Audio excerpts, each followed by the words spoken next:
Hello and welcome to BraahhhChat, where we review the worst that the film industry has to offer, genre by genre. But we're not doing that this time. No. Go on. It's our Halloween Spooktacular. And there's nothing Kev can do about it, because he's in Canada fucking a moose. So, hello from me, Maeve, and hello from Mark. Hello. No hello from Kev. Yes, so this Halloween special, we are going to be reviewing GhostWatch. GhostWatch, the 1992. Yep. Yeah, BBC one-off drama? Docudrama. So, GhostWatch. Oh, let's do this. We start off with a Screen 1 introduction, which was like a rolling rock.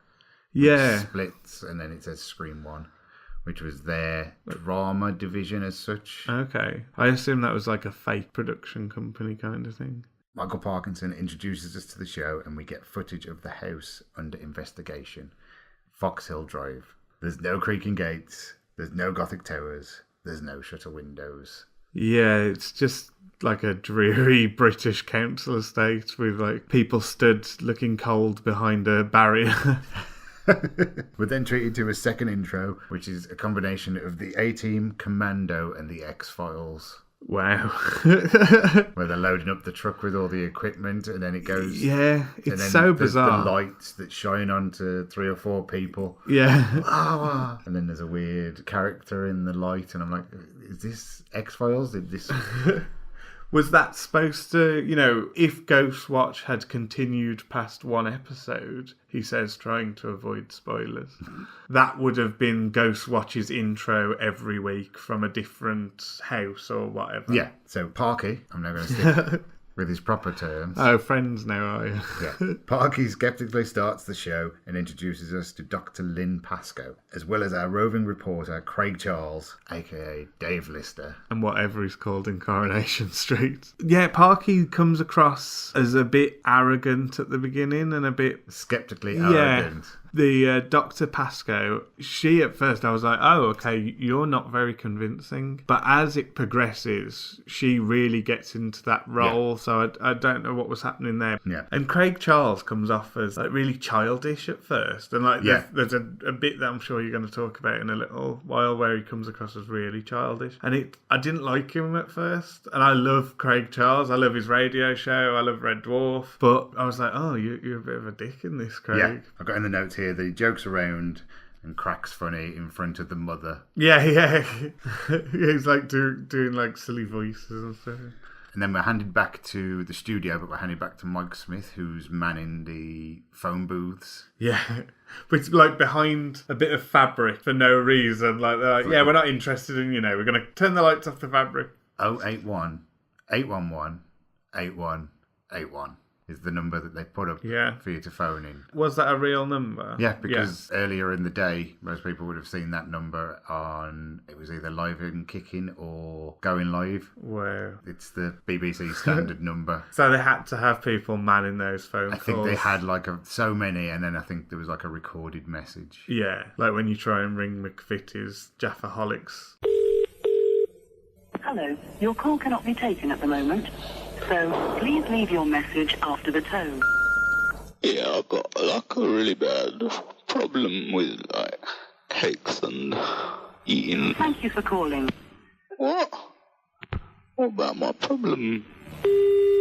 Back to the house, and Craig Charles is talking to the family. The kids grumble that they're being blamed for all the breakages in the house, such as plates, cups, taps, weird smells, and the central heating. Yeah. Isn't there a mention of stains, or does that come later? Yeah, stains is in that list as well. The mum's just reeling them off. There's a weird smell that comes from the tap as well, apparently. In the studio, the doctor tells us that we need to believe them and that they're desperate for help before being cut off by Parky. It's like, no, enough of you. We're done with you. My turn. It's like, what's up with that? And we cut back to the house where we meet Sarah Green, who's going to be spending the show with the family inside the house. So you've got Craig Charles outside as a roving reporter, and she's in the house. In a very fetching GhostWatch t-shirt. Mm-hmm. Has she got a cap, or am I imagining? Is there a GhostWatch cap? We're then introduced to Alan Demescu, and he's like the tech ghostbuster. That's really weird because there's not much mention of him throughout it. No. It's like he's there at the beginning and he pops up with Craig Charles towards the end. Well, there's such a big setup as well because he goes into that van. Yeah. And as soon as he goes in and it shows you the control desk that he's got, the two things that popped into my mind are Aliens Yes. and Predator 2. Yeah.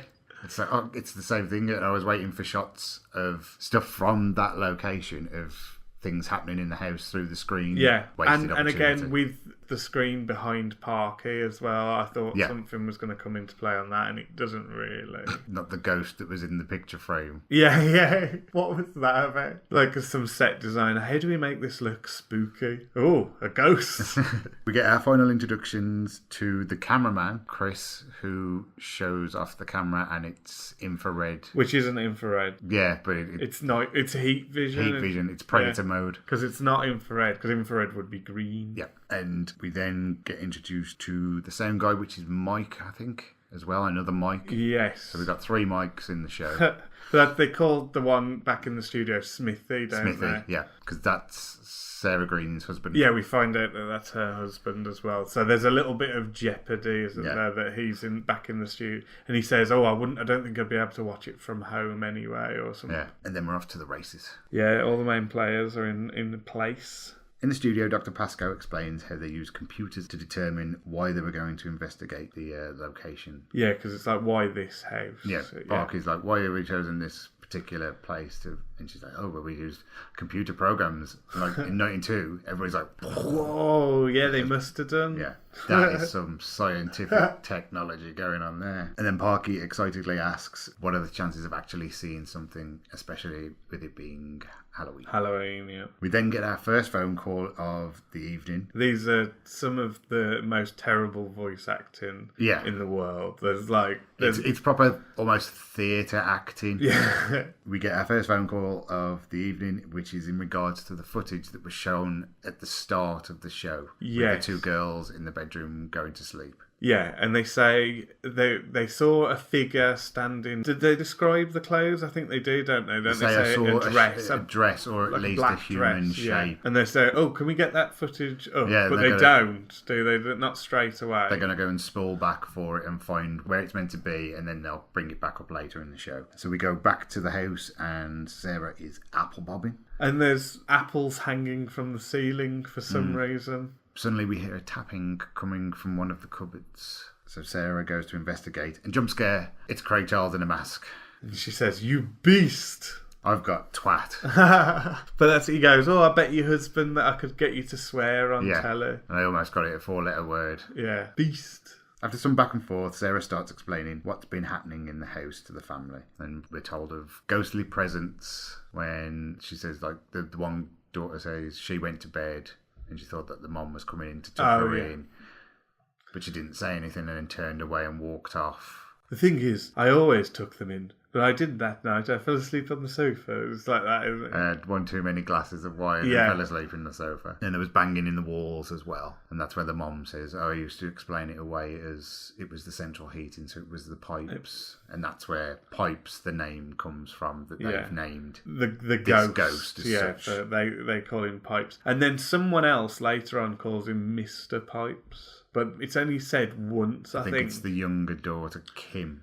Says Mr. Pipes. And I always thought, like, my knowledge of this before going into it to watch it for this, was that the ghost was called Mr. Pipes. But it's not, it's just Pipes. Yeah. And then the youngest daughter, Kim, says that she once saw him through the gap in... I was going to save it until they actually say the name, but if you want to bring it up now, because that's what it is. So it's confusing because sometimes they make it sound like it's just a cupboard under the stairs. But then, like, it's huge under there. An entrance into a cellar or something. Yeah, because apparently, well, again, we'll get into that. And then they call it, the mom says, glory hole. That's what we always used to call it. And it's like, don't call it a glory hole. And then when they're peeking through the little hole, and I'm getting flashbacks of Scary Movie where the dick just goes straight through his head. Yeah, and so the little girl says that she saw the ghost through the gap in the door of the glory hole, and she drew a picture of him. Yes. which is conveniently in the top of a drawer. Very easy to get to. And they put it up on the fridge for some reason. Yeah. She gives it to Sarah as a present. She says, like, you can have it as a present. It's like, I don't want this. Yeah, I want your shit. Let's find somewhere in your house to keep it, shall we? And they go and put it on the fridge. But again, this links back to the footage that they're talking about, but we don't realise it at the minute. Yeah. Because she's drawn the character that everybody's supposedly seeing. Yeah, it's got the long black clothes with buttons down the front, and it's half of its face is red and half of it's grey. We go back to the studio, and there's other callers that have also seen something in the footage earlier. Yeah. Which we then have replayed for us. Yes. So it gets replayed, and there's an additional piece. Well, not an additional piece as such. Something's on the footage. It's different it's still the same footage, but there's a different you say presence in the room as such. A shape has been added. You say that, but we're not going to get into spoilers yet. No. They show the footage, you think you've seen something, and then they ask for it to be shown again, and there's nothing there. So, without giving anything away too early, there's nothing there. So, as far as Parkinson and Pascoe are concerned at this point, there's nothing on that footage. It's blown off as faces in the fire. Yes. When you put your dressing gown on the back of the door, and you think it's somebody standing there late on at night. No. It's like the coat hook in Arachnophobia. Yes.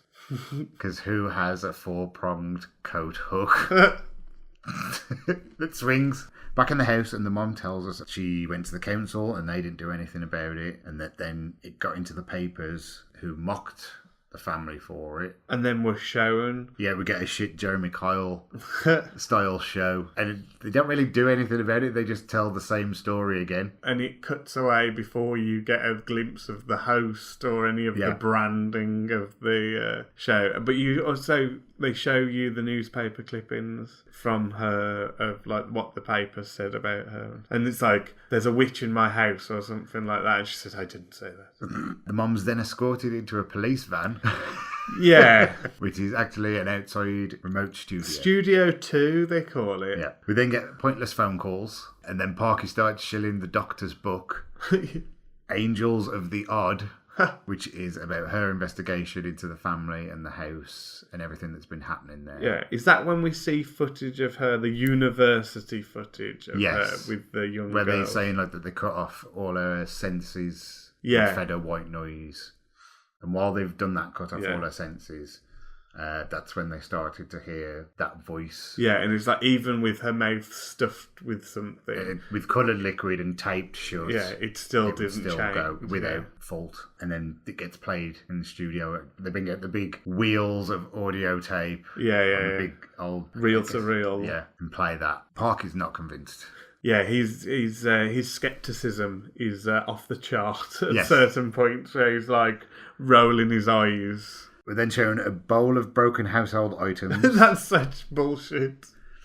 And there's a broken plate and there's a broken mug. You're like, what the hell? Yeah, clocks, watches. A Mickey Mouse watch that had stopped at a certain time. It's like, have you checked the batteries? And they've all had army tests performed on them, and they were broken by extreme temperature change, not by a force or droppage. And then we're shown pictures of the eldest, Suzanne, and she's got all the scratches, which look like cat scratches. Yeah. Well, they do say at one point, like, maybe she did them to herself, and it's like, well, that looks more like it. But the doctor explains as well that because she's near puberty, that she could be a focus for such entities. Back at the house, and Kim is going to bed. Sarah says that the house feels cold and checks on Suzanne while making a cup of tea. The sound man says he might have heard something and that the cameraman's watch had stopped just before the broadcast. It's one of those bits that feels like the camera shouldn't be on them. You're talking about filler phone calls, like that section. Get into them hearing the banging. That should be more studio because that's just her them killing time. Yeah, it's just her making a cup of tea, like filling the kettle. Who wants a cup of tea? You want one, Mike? And it's like, what? Parky introduces some filler vox pops with that guy it looks like he's in the same studio that the mom's in. Yeah. But they blur his face out, and then later on somebody's just on the camera as they are. Yeah. His identity wanted to be kept a secret. Yeah. And then we're handed to Craig Charles, who's outside the house. He chats to two ladies who tell us about weird things that have been happening in the area. Now, When they say weird things, on the scale of weird as it should be, like, held, when a 5-year-old has been stabbed and a young girl has gone missing, that's not weird. Yeah, you just live in a shit area. Yeah.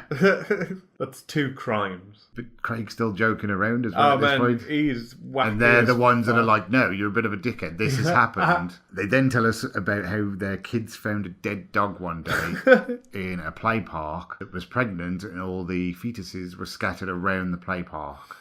And Craig again, like, well, I bet that took him some time to get over. Well, hey! Craig then talks to a British rail guard who exorcised the house unsuccessfully. And I was like, well, I can tell you why. I said exorcist. You heard rail guard.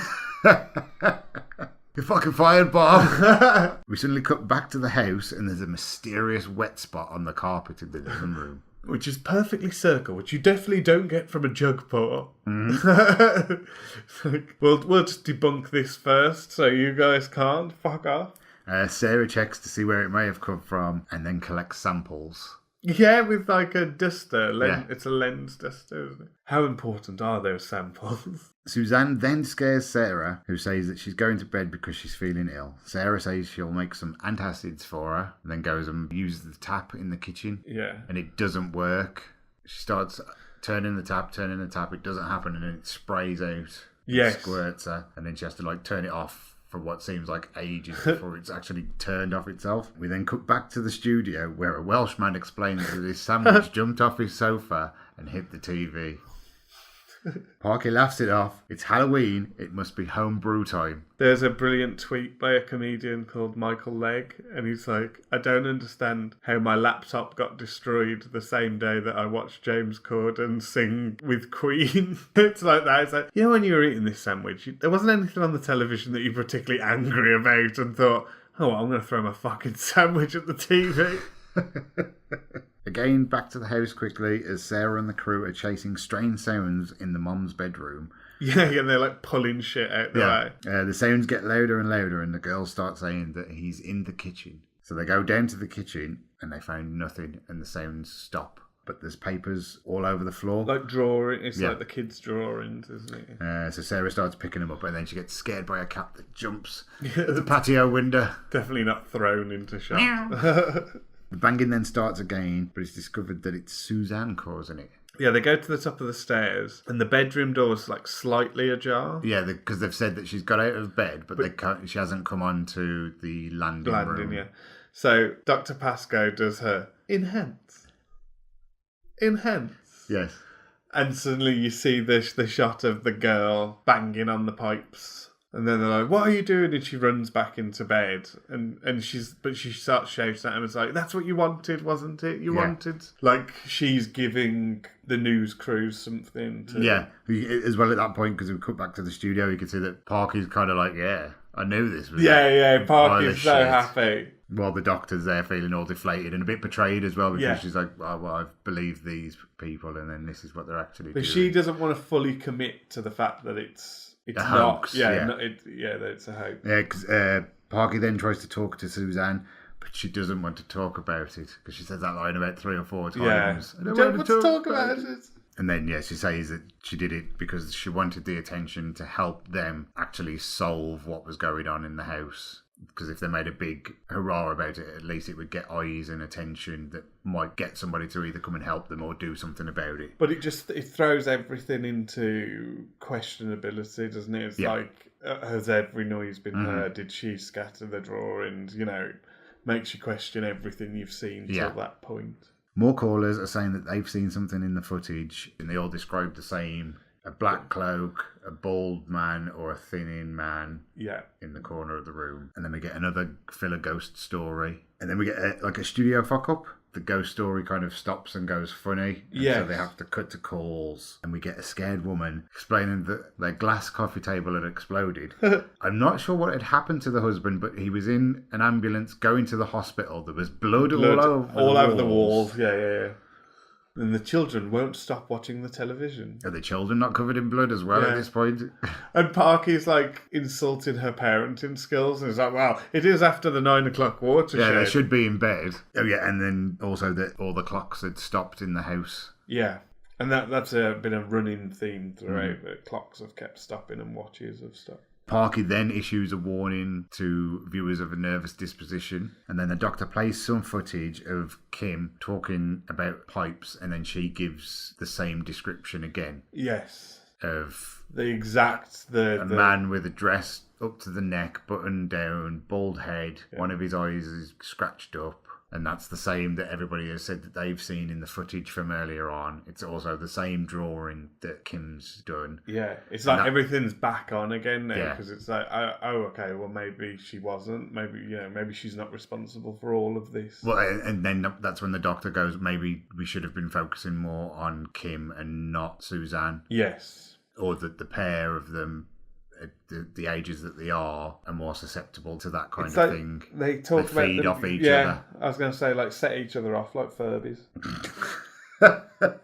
Back to the house and we hear cats howling, while upstairs Suzanne has scratches all over her face. Sarah goes to get a flannel and gets spooked. Yeah. She says she sees something behind the door in the bathroom. We then get a phone call from was it a woman, I think? That tells us about an urban legend of the Fox Hill area, which was about like an elderly woman she called her a child farmer, and then correct herself to a child minder, but she used to drown kids in that area. It's so weird, where she said a farmer, I was like, what? It's then agreed to remove the children from the house, and as they start to leave after a bit of disagreements from the girls, the banging starts in the house. Is this where it's coming all through the walls? Yeah.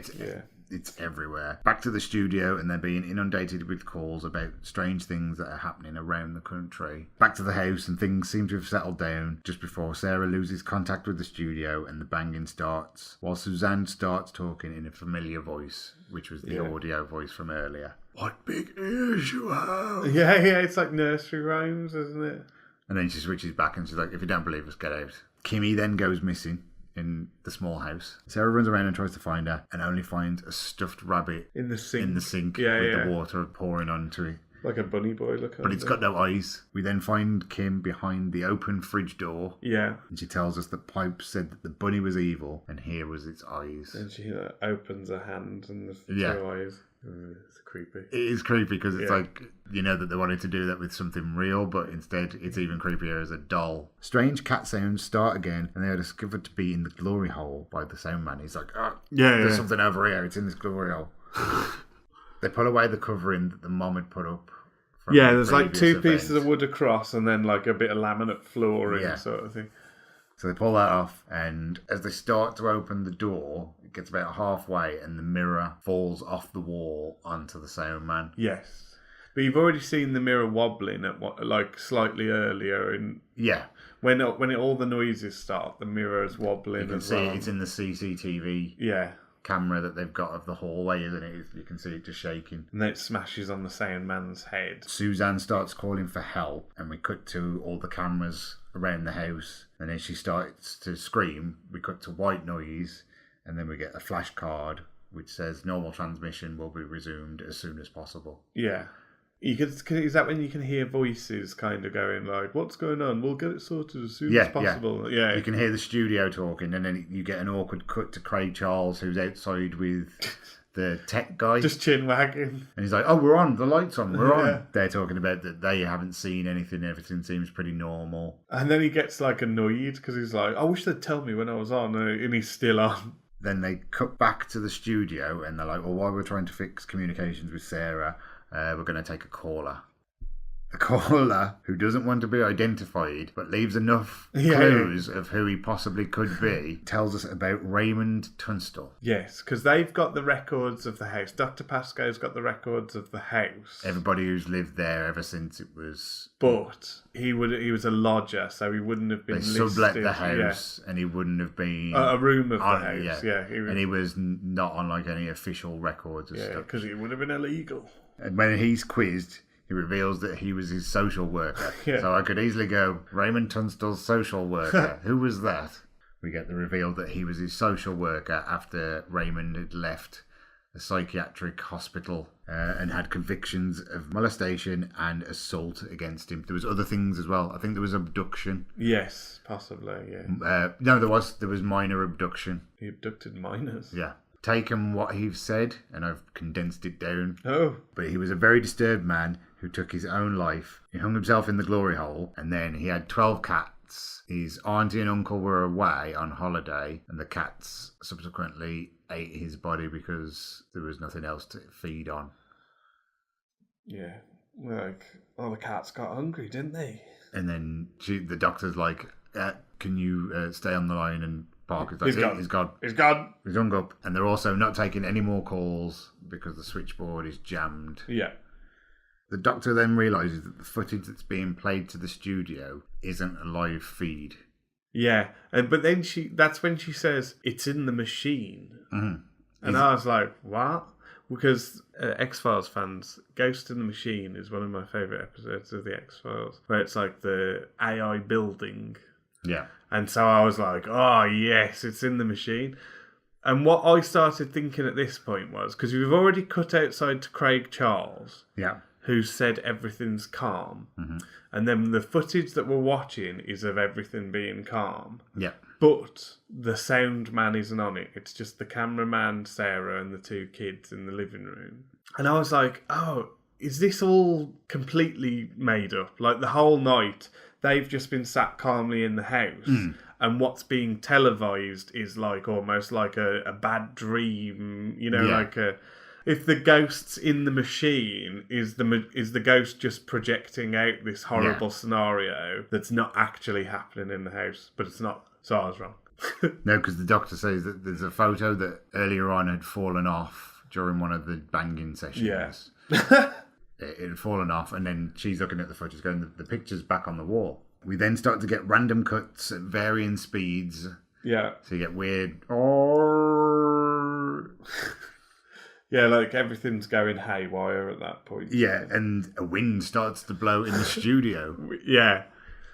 I've got to admit, that it lost me at that point to a certain extent. I was like, what is going on? The doctor suggests that they've created a seance with everybody calling in, and that's why all the clocks in certain areas have been stopping and all these weird things have been happening all over the place. Yeah. As you say, the ghost is in the machine. We cut back to the house and there's a wind blowing outside. And this seems like it's a live feed because the sound man is being brought out on a stretcher with his head bandaged. Yes. Kim is out the house, and so is the mom. Yes. So the only two people who haven't come out the house is Suzanne. And Sarah. And Chris, the cameraman. Because that's like the Smithy back in the studio. He's starting to get all arsey. Where's my wife? I want to see my wife. Yeah. What's going on? In the house, we get Predator. Oh yes, the heat vision. Can I admit to being a massive pussy? Yeah. When she says, "Look into the room and see if you can see her in the room," because like the cameraman with the night vision and Sarah find each other. Yeah, they're kind of. I guess that they're in the hallway, but I'm like, how can they not see each other? And all the lights that are outside. Yeah. And they pan into the living room, and I was like, there's going to be a fucking jump scare here. So I muted it. For that whole... Because I was like, any minute now, someone's going to pop... You're going to see the heat of someone and it's going to be a jump scare. Or like a hand or something. Yeah, and it wasn't. It was quite disappointing. So Sarah finds some flashlights and then they switch from the heat vision to normal camera with just the torches and discovered that Suzanne is trapped in the glory hole. Yeah. Sarah tries to enter, but it seems like somebody's pulling it too. Yeah, from the other side. And as she steps back, the door swings open and there's a wind starts blowing. Sarah enters going, I'll help you. Don't worry. Yeah, and they're all telling her not to. Yeah, the cameraman's like, Sarah, what are you doing now? And as he reaches out, the door slams to, and we get an immediate cut back to the studio where lights are popping. Yeah. The wind's got out of control. Somebody's screaming, clear the studio! Parky's holding on to his wig for dear life. Yeah, and he's still sat there and holding on to the table. It's the, is it the THK? Yes. Or no, THQ, the guy sat in the chair. The Ryan Dunn. Yeah. And that leaves us with Parky and a camera that's got an auto cue running in the studio. Which makes Parky happy. That's his comfort zone. He then stands in front of the camera, which is just like staring at his chest. Yeah, it's too high. Out of focus as well. And starts reading Round and Round the Garden as his voice is like, what's this? Round and round the garden. And then it starts changing into the voice again from earlier on. Yeah. A cat howls, and then we fade to black and finish. Should we enter the glory hole of spoilers? Yes, that's... So if you don't want to hear, if you've never seen GhostWatch before, and after hearing our brilliant description of it, you want to go back and watch it clean, skip to this point, and then it'll be spoiler free, and we'll just give our review and our rating of the show after that point. So throughout the show, yes, we keep getting Tyler Durden style. Yeah, brief hints of pipes, the ghostly presence that spoke of. The first time that I saw him, where I knew it was definite, is the reflection in the.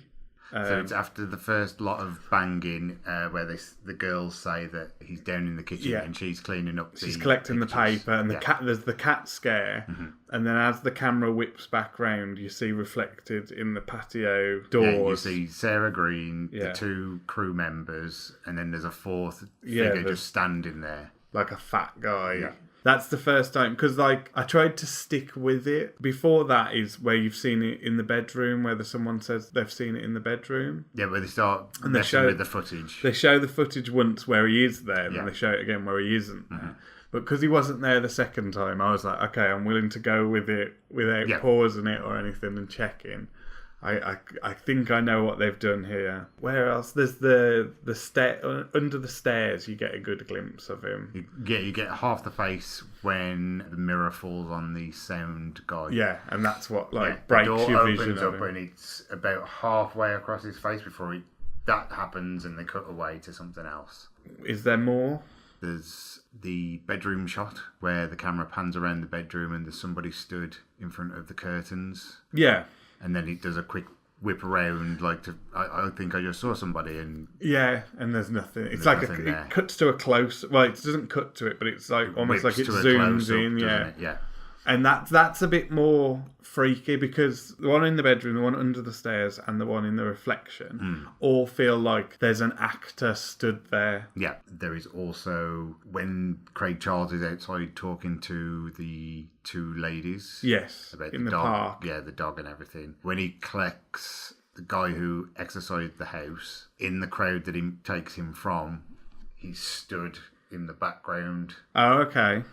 So he's just stood behind the crowd. When the lights pop in the studio, he stood below the lights that are breaking. It cuts up to the gantry, and he stood on the gantry with the lights breaking. Oh, wow, okay. I didn't spot that one either. And the final one that I managed to spot was when they're playing back the audio on the tape in the player studio, and it's when the doctor is asking the voice on the tape, and it's got a shot of the doctor on screen. You can see a figure highlighted in the background where it's just dark, kind of like like Michael Myers in Halloween 1, where they light the mask, that kind of effect, and it's like, oh.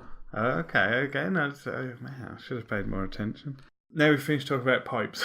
The bit that I didn't like, that took me out of it. Yeah. It's like... Which broke it. Yeah, broke it for me. It's like something can be really immersive, and then there's just one thing that takes you out of it. Mm-hmm. It's like when people go to the Harry Potter parts of the Universal parks, and they're like, wow, it's 100% immersive. And you're like, yeah, apart from the thousands of fat tourists that are circling round. Like, that kind of breaks the illusion that this is Diagon Alley. But yeah, the thing that broke it for me was when the studio started going haywire, and then especially the wind.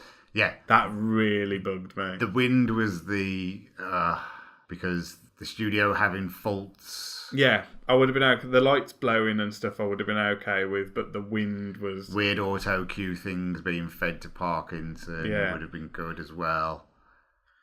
Yeah, and there's again, the realism of it as well. There's like the certain times where you see Smithy like looking worried that his wife's in there, that are very immersive, and the kind of adding the fact that the girl might be faking it all, sort of relaxes you, and then it goes haywire again, and you're into it, and then suddenly there's wind in the studio, and I'm just like, nah. I'm out. Wind in the studio. But it's so good. It's apart from that, and even that you can forgive. It's like you would not get away with that today. If you were trying to fake a TV show like that today, you wouldn't get away with putting the wind in there. No. Well, I don't think you'd be able to do it today, though, either. You would. I was thinking about this. You would, but it would take shitloads of planning and shitloads of time spent on it, because you would need to actually have websites with references to these things happening on it. You'd need to have like the newspaper articles, because people can just Google it. So as soon as you Google something and there's nothing there, it would have to be like a massive, because you'd probably have to use like the BBC News as well. Yeah, you'd have to spend a year sort of pumping out all this fake information to then have the show, so people are like, oh, hang on, well, there's an article here from last week. If it was a year before, then it's a layer of legitimacy. But yeah, it would be fucking difficult to try and pull off in 2018. Right, should we talk scores? Let's talk scores. What do you think IMDb rates GhostWatch? 8 out of 10. It's out of 10. With decimals. Yes. 8.2. Oh. Well, it might be a bit high. Just a bit high. Yeah. 7.6. Oh, okay. Still good. That's still good. I'm pleased. I'm pleased with that for me, and I'm pleased with that for GhostWatch, because that deserves. So, okay, what about on a personal rating? What would you rate GhostWatch? I'm going to give it a solid, very solid 4.5 fat blokes in a dress reflected in patio door. Try saying that twice. What about you? 8 of 5? Out of 5. 4 railguard exorcisms out of 5. So, thank you for listening. We hope you enjoyed Halloween Spooktacular. Fuck you, Kev. Go bum a moose. We will see you again soon with another review. So it's a goodbye from me, Maeve, and it's a goodbye from Mark. Goodbye. And we'll see you soon. Bye-bye. Bye. This is how the story begins. In a dark, dark town, there was a dark, dark street. In the dark, dark street, there was a dark, dark house. In the dark, dark house, there were dark, dark stairs. Down the dark, dark stairs, there was a dark, dark cellar. And in the dark, dark cellar, some skeletons lived. There was a big skeleton, a little skeleton, and a dog skeleton. Woof!